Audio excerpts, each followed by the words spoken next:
Tempo comum, 29ª semana, sexta-feira, tema 53, os sinais e os tempos. Pontos a meditar. 1. Reconhecer Jesus Cristo, que passa perto da nossa vida. 2. A fé e a pureza da alma. 3. Encontrar Jesus e dá-lo a conhecer. Pelo sinal da Santa Cruz, livrai-nos, Deus nosso Senhor, dos nossos inimigos. Em nome do Pai, do Filho e do Espírito Santo. Amém. Meu Senhor e meu Deus, creio firmemente que estás aqui, que me vês, que me ouves. Adoro-te com profunda reverência. Peço-te perdão dos meus pecados e graça para fazer com fruto este tempo de oração. Minha Mãe Imaculada, São José, meu Pai e Senhor, meu anjo da guarda, intercedei por mim.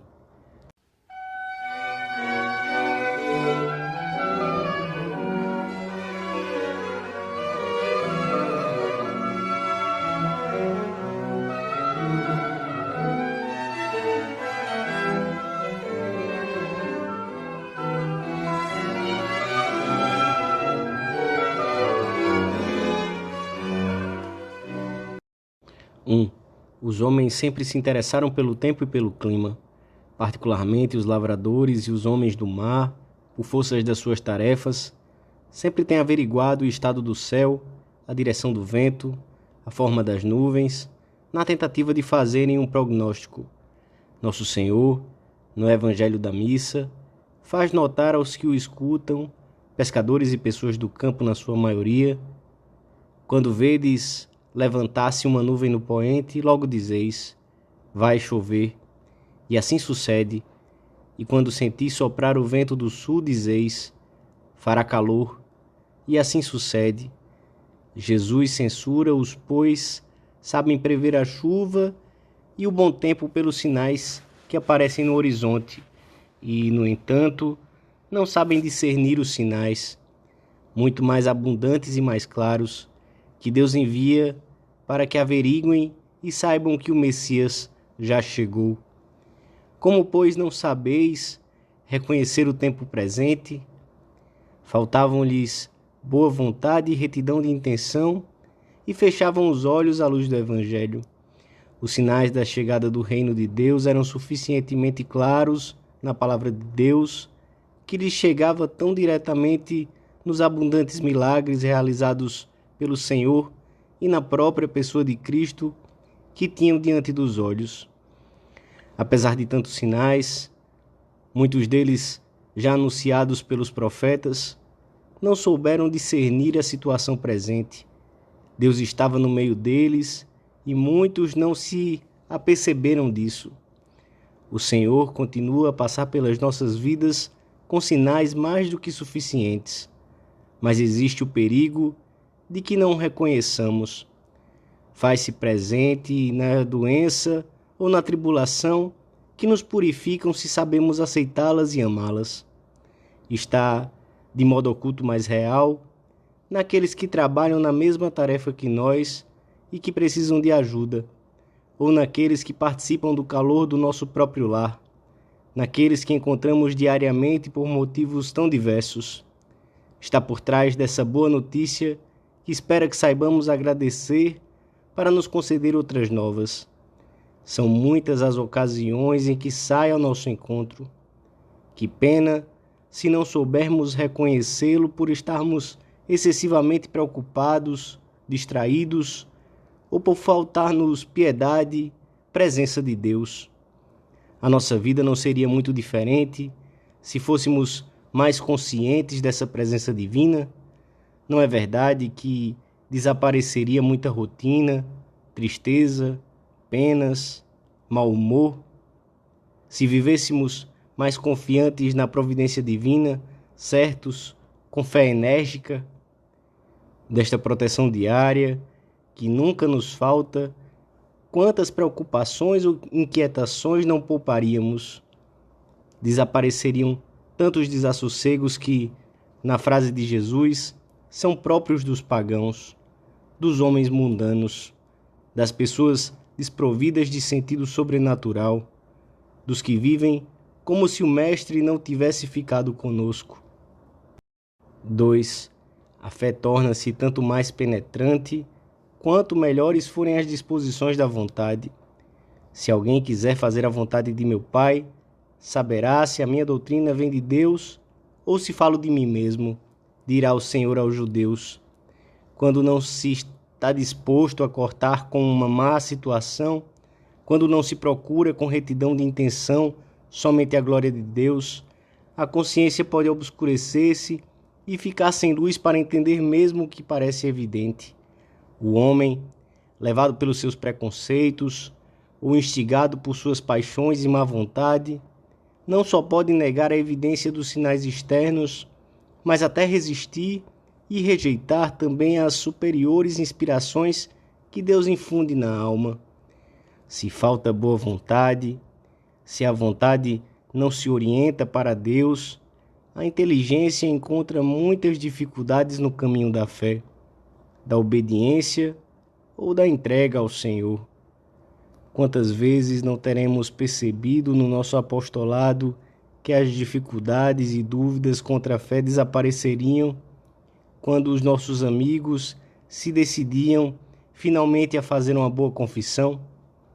Deus deixa-se ver pelos que são capazes de vê-lo por terem os olhos da mente abertos. Porque todos têm olhos, mas alguns os têm mergulhados nas trevas e não podem ver a luz do sol.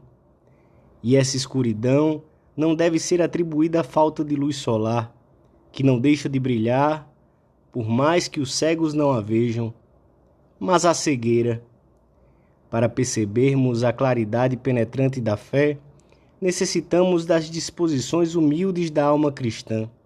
Não pretender reduzir a grandeza de Deus aos nossos pobres conceitos, às nossas explicações humanas, mas compreender que esse mistério, na sua obscuridade, é uma luz que guia a vida dos homens.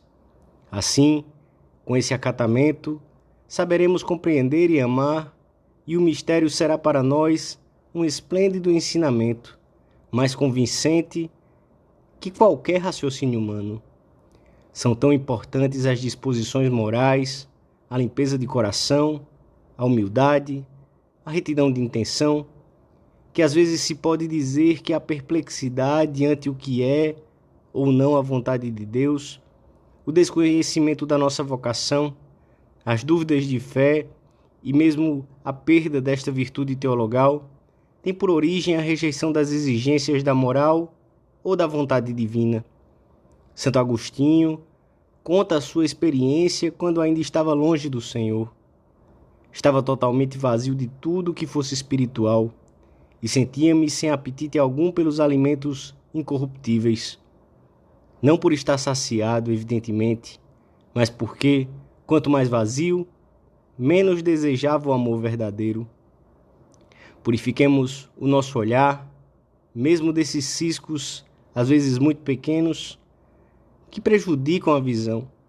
Retifiquemos muitas vezes a intenção, para Deus toda a glória, a fim de podermos ver Jesus, que nos visita com tanta frequência. 3. O Evangelho da missa de hoje termina com estas palavras de Jesus: Quando, pois, fores com o teu adversário ao príncipe, faze o possível por livrar-te dele no caminho, para que não suceda que te leve ao juiz, e o juiz te entregue ao meirinho, e o meirinho te ponha na cadeia. Todos nós vamos pelo caminho da vida em direção ao juízo.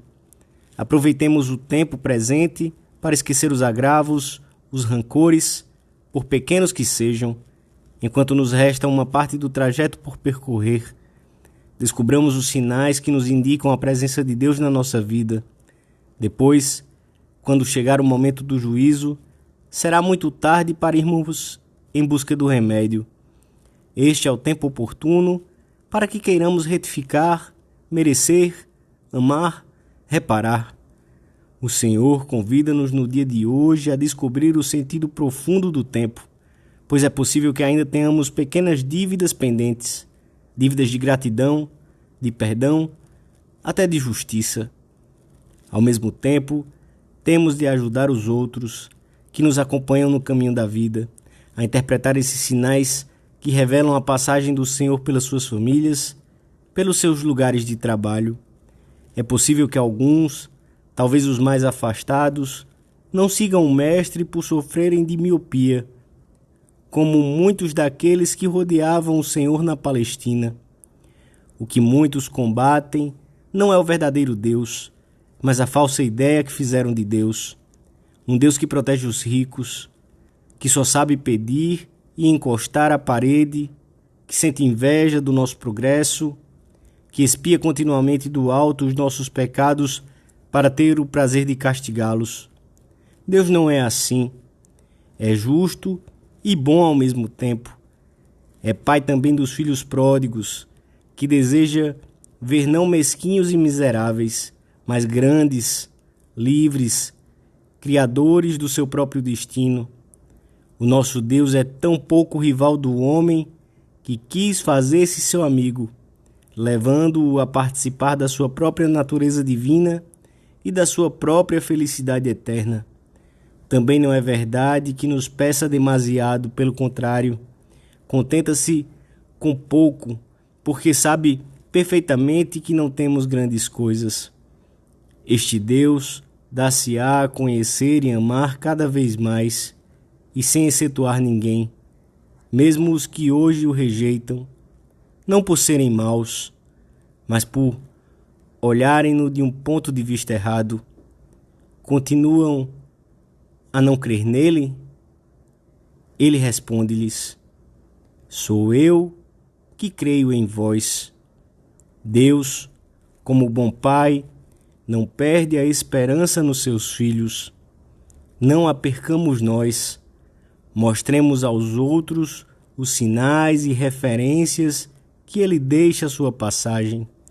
Se o lavrador conhece bem a evolução do tempo, nós, cristãos, temos de saber descobrir Jesus, Senhor da história, presente no mundo, no meio dos grandes acontecimentos da humanidade e nos pequenos acontecimentos dos dias sem relevo. Então, saberemos dá-lo a conhecer aos outros. Dou-te graças, meu Deus, pelos bons propósitos, afetos e inspirações que me comunicaste nesta meditação. Peço-te ajuda para os pôr em prática. Minha Mãe Imaculada, São José meu Pai e Senhor, meu anjo da guarda, intercedei por mim.